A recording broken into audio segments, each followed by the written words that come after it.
Hi hello అందరికీ welcome back to my channel dream world Rishitha. ఈరోజు నేను పెసరట్టు ఎలా చేసుకోవాలో చూపిస్తున్నానండి. ఆనియన్ పెసరట్టు. పెసరట్టు మనం వీక్లీ వన్స్ తింటే మంచిది. గ్రీన్ పెసలు హెల్త్కి చాలా మంచి చేస్తాయి కదా. సో వారంలో ఒకసారైనా పెసరట్టుని ఇంక్లూడ్ చేసుకోండి.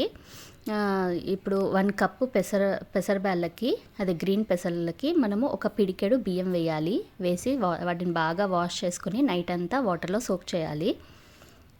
అలా సోక్ చేశాక మార్నింగ్ లేచాక మిక్సీ వేసుకునేటప్పుడు ఒక చిన్న సైజ్ ఆనియన్, ఒక 2 మిర్చి అండ్ 2 ఇంచెస్ జింజర్, ఒక టీ స్పూన్ జీలకర్ర, కొంచెం కొరియాండర్, వీటన్నిటిని కూడా మనము మిక్సీలో అవి గ్రైండ్ చేసుకునేటప్పుడు మిక్సీలో వేయాలన్నమాట.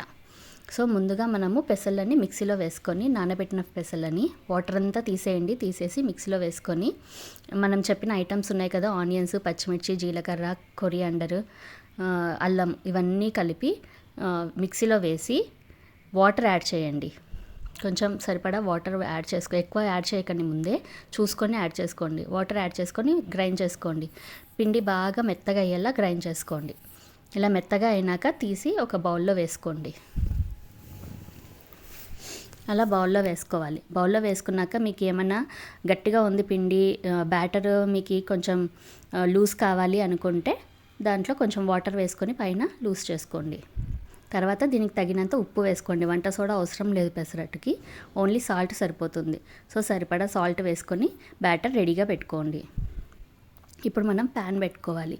ప్యాన్ పెట్టుకొని దాని మీద ఐరన్ ప్యాన్ అయినా తీసుకోండి, నాన్ స్టిక్ ప్యాన్ అయినా తీసుకోండి. ఐరన్ ప్యాన్ ఉంటే ఇంకా చాలా బాగా వస్తాయి. నా దగ్గర ఆ టైంకి ఐరన్ ప్యాన్ లేదు, సో నేను నాన్ స్టిక్ ప్యాన్ పైన వేస్తున్నాను.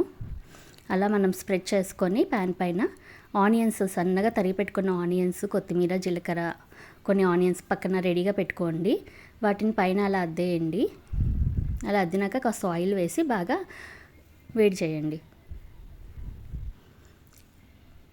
అలా రెడ్గా కాలినాక ఇప్పుడు మనము ఫ్లిప్ చేద్దాం అవతలకి. చూడండి ఎంత బాగుందో అసలు పెసరట్టు. కలర్ చూడండి అసలు ఎంత రెడ్గా ఉందో. మనము కొంచెం బియ్యం వేసాం కదా, సో దానివల్ల ఆ కలర్ వస్తుందన్నమాట పెసరట్టుకి. ఇప్పుడు ఆ పెసరట్టుని మనము పల్లి చట్నీతో మనం సర్వ్ చేసుకుంటే సూపర్ ఉంటుంది. పచ్చి కొబ్బరి పల్లి చట్నీ. సో ఈ పచ్చి కొబ్బరి పల్లి చట్నీ కూడా నేను ఒకరోజు చూపిస్తాను. ఈ వీడియో కనుక మీకు నచ్చితే లైక్ చేయండి, సబ్స్క్రైబ్ చేసుకోండి నా ఛానల్ని. Thank you for watching my video.